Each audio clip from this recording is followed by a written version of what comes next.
जय हिंद दोस्तों, नमस्कार। मैं आज आपके लिए बहुत बड़ी खुशखबरी लेकर आया हूं कि चतुर्थ श्रेणी कर्मचारी के अंदर जो भी प्रतीक्षारत अभ्यर्थी हैं, जो ये सोच रहे थे कि सर मेरा 2 गुना के अंदर तो हो गया है लेकिन मेरा 1 गुना में होगा कि नहीं होगा, तो दोस्तों आपके लिए बहुत अच्छी खुशखबरी है कि अभी एक सरकारी नौकरी के नियमों के अंदर एक बहुत बड़ा संशोधन हो गया है कि अब कोई भी बंदा अगर एक बार सरकारी नौकरी को ज्वाइन करता है, यदि वो 1 साल के भीतर भीतर कोई एक अच्छे पे ग्रेड की नौकरी ले लेता है, तो वह जो व्यक्ति सीट खाली कर रहा है, तो अब उस सीट वो नई भर्ती में नहीं जुड़ेगी, जबकि वह वेटिंग लिस्ट के अंदर जुड़ कर आएगी। जैसे सपोज़ कीजिए आप चतुर्थ श्रेणी की बीवी करवाओगे, ठीक है दोस्तों। यहाँ पर जैसे कोई भी बंदा है, जैसे पुलिस वाला बंदा है, या फिर कोई भी रीट का जो 7500 पदों पर भर्ती आई थी, आपको पता है कि चतुर्थ श्रेणी के बाद में अभी एक रीट का एग्ज़ाम हुआ था। सपोज कीजिए कि जो 7500 बंदे हैं उनमें से 4000 या 3000 बंदे हैं वो चतुर्थ श्रेणी में भी सिलेक्टेड हो रहे हैं, ठीक है। यदि वह एक बार के लिए चतुर्थ श्रेणी को ज्वाइन कर लेते हैं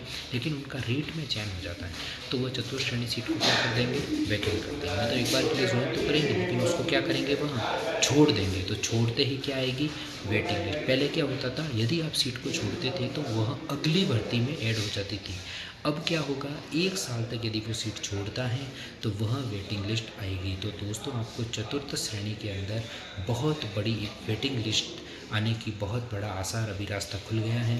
तो आप निश्चिंत रहिए, चिंता मत कीजिए। जिनका 2 गुना में हो रहा है, कम से कम मेरा अंदाज़ा कह रहा है कम से कम 7 से 9,000 पदों पर वेटिंग लिस्ट आपको ज़रूर देखने को मिलेगी। और सबसे बड़ा मेजरली फ़ायदा है कि अब की बार कई सारे एग्ज़ाम आसपास में हुए हैं चतुर्थ श्रेणी के, तो एक एक बंदा कई सारी सीटों पर सिलेक्टेड हो रहा है। इस कारण भी चतुर्थ श्रेणी के अंदर डीवी भी कम कराएंगे।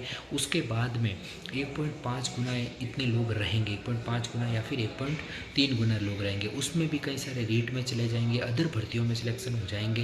एक बार के लिए वो ज्वाइन तो कर लेंगे लेकिन वो सीट को 1 साल के भीतर भीतर यदि छोड़ेंगे तो आपको वेटिंग लिस्ट बहुत बड़ी देखने को मिलेगी। उससे आपको बहुत बड़ा फ़ायदा होगा दोस्तों। तो चतुर्थ श्रेणी कि जो भी विद्यार्थी मेरे से जुड़े हुए थे बार बार कमेंट कर रहे थे कि सर क्या हमें फ़ायदा होगा। नहीं दोस्तों, अब आपको वेटिंग लिस्ट भर भर के आएगी और आपको बहुत बड़ा फ़ायदा होगा, क्योंकि अभी सरकारी नौकरियों के अंदर नियमों में एक संशोधन कर दिया गया है। जो संशोधन मैंने आपको बता दिया, 1 साल के भीतर भीतर यदि वो सीट छोड़ता है तो वो अगली भर्ती में नहीं जुड़कर प्रतीक्षारत अभ्यर्थियों को, वेटिंग लिस्ट वालों को वो सीट अलॉट कर दी जाएगी दोस्तों। और चतुर्थ श्रेणी के अंदर यदि मैंने आपको बार बार बोला था कि जो डीवी से संबंधित भी मैंने एक वीडियो बनाया था, और दूसरा स्क्रूटनी फॉर्म से संबंधित भी मैंने वीडियो बनाया था कि स्क्रूटनी फॉर्म में यदि आपके मदर फादर की नाम में कोई दिक्कत आ रही है तो एफिडेविट बना लीजिए।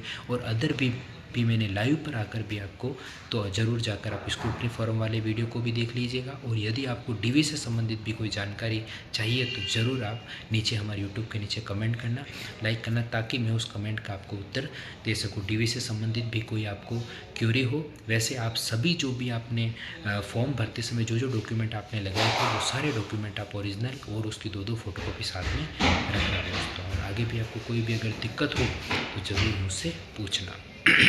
और दोस्तों और भी एक क्वेश्चन आ रहा था कि सर चतुर्थ श्रेणी में मेरे इतने नंबर ज़्यादा, इतने नंबर। अब आप टेंशन मत कीजिए, ये जो नया संशोधन आया है उससे अगर आपके 5 नंबर, अगर मतलब जिस भी जनरल हो, ओबीसी हो, एससी एसटी हो, ईडब्ल्यूएस हो, जिसके भी अपनी कैटेगरी से 5 नंबर या 7 नंबर ज़्यादा हैं, वो ज़रूर बहुत अच्छी लीड में रहेगा, उसका ज़रूर फाइनल सिलेक्शन हो जाएगा। नहीं तो वेटिंग लिस्ट अब भर भर के आएगी, उसमें उसका सिलेक्शन हो जाएगा। नहीं तो दोस्तों आप आगे अपनी तैयारी को कंटिन्यू रखें। आगे एलडीसी के 10,000 पदों पर भर्ती आ रखी हैं, और भी आगे एसआई की भर्ती आ रखी हैं। तो आप मन में निराशा मत लाइए कि मेरा सिलेक्शन होगा नहीं होगा। आप दोस्तों मेहनत कीजिए, आपका ज़रूर फाइनल सिलेक्शन होगा। तो जय हिंद दोस्तों।